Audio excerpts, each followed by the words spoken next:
మంచిగా తీర్చిదిద్దవచ్చు. అట్లా ప్రతి ఇల్లు ఆలు మగలు ఇద్దరు కూడా పని చేస్తే ఆర్థికంగా మీ స్థితిగతులు పెంపొందుతాయి. అట్లా ప్రతి ఇల్లు డెవలప్ అయితే ఆర్థికంగా సామాజికంగా ఇంకా వంటింట్లోకే పరిమితం కాకుండా మీరు పని చేస్తే జ్ఞానం పెరుగుతుంది, బ్రాడ్ అవుతుంది. అప్పుడు మీ పిల్లలను సరైన మార్గంలో మీరు వాళ్ళకు విద్యా బుద్ధులు చెప్పవచ్చు, వాళ్ళని సరైన మార్గంలో నడిపించవచ్చు, వాళ్ళని గైడ్ చేయవచ్చు.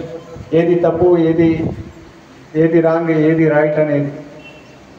ఆ విధంగా అన్ని రంగాలలో పనిచేస్తేనే ప్రతి ఇల్లు డెవలప్ అవుతుంది. ఆర్థికంగా సామాజికంగా తన పిల్లలు మంచి చూసుకోగలుగుతారు. ఎందుకంటే ఎక్కువగా అటాచ్ అయి ఉండేది పిల్లలను పోషించేది, పిల్లల బాగోగులు చూసుకునేది పెద్దయ్యేదాకా తల్లి. కాబట్టి తల్లి ఆ విధంగా అన్ని రకాలుగా బ్రాడ్ మైండ్ బయట సమాజంలో తిరిగి అన్నీ కూడా తెలుసుకొని ఆ బ్రాడ్ మైండ్తో ఉన్నట్టయితే, ఆలోచన విధానము బ్రాడ్గా ఉన్నట్టయితే మంచిగా పోషించుకోగలుగుతారు, మంచి విద్యాబుద్ధులు నేర్పించగలుగుతారు, వాళ్ళని ప్రయోజకులను చేయగలుగుతారు.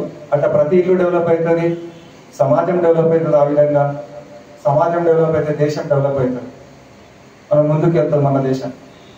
కాబట్టి మీరు దీన్ని ఏ చిన్న చిన్న అడ్డంకులు వస్తే దాన్ని అధిగమిస్తూ దీన్ని ఇంకా రాణించాలి, ముందుకెళ్ళాలి, కష్టపడి పని చేయాలి, మీకోసము, సమాజం కోసం, దేశం కోసం అని చెప్పి తెలియజేస్తున్నా.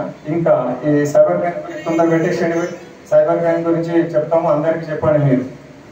మీరు కూడా ఎట్లుంటుంది అని అంటే మహిళలకు ఇంకా కొన్ని పైసలు ఇంకా బాగా సంపాదిస్తే ఇవి మీ కాంటాక్ట్స్ అందరికి పంపిస్తా అని చెప్పి కొన్ని లింక్స్ ఉంటాయి ఫోన్లలో, లింక్స్ పంపిస్తారు. దాన్ని మీరు లింక్స్ క్లిక్ చేస్తే మీ ఫోన్లో ఉన్న సమాచారం అంతా కూడా వాళ్ళకి వెళ్ళిపోతుంది. మీ కాంటాక్ట్స్ ఎన్నైతే ఉన్నాయో ఆ కాంటాక్ట్స్ వాళ్ళకి పోతాయి. మీ ఇన్ఫర్మేషన్, మీ ఫొటోస్ అలాంటివి అన్నీ కూడా పోతాయి, అంత ఇన్ఫర్మేషన్ పోతుంది.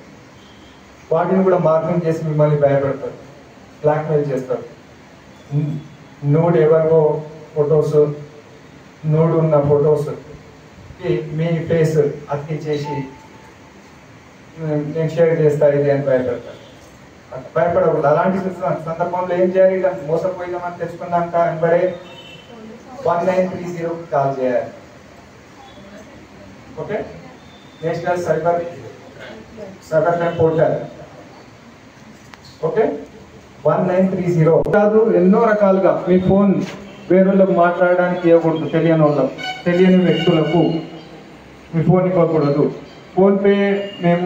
ఫోన్పే ద్వారా ఏదైనా డిజిటల్ ట్రాన్స్ఫర్ ద్వారా మీకు తప్పుగా అంటే బై మిస్టేక్ మీ అకౌంట్కు పంపించిన పైసలు వచ్చినాయి, మీరు తిరిగి మా అకౌంట్కి వేసేయండి ప్లీజ్, మాకు అవసరం ఉంది అని అంటారు.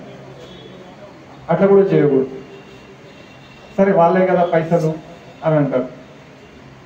అది మొత్తం సెటప్ ఉంటుంది, మళ్ళీ మీ అకౌంట్ ఖాళీ అయిపోతుంది.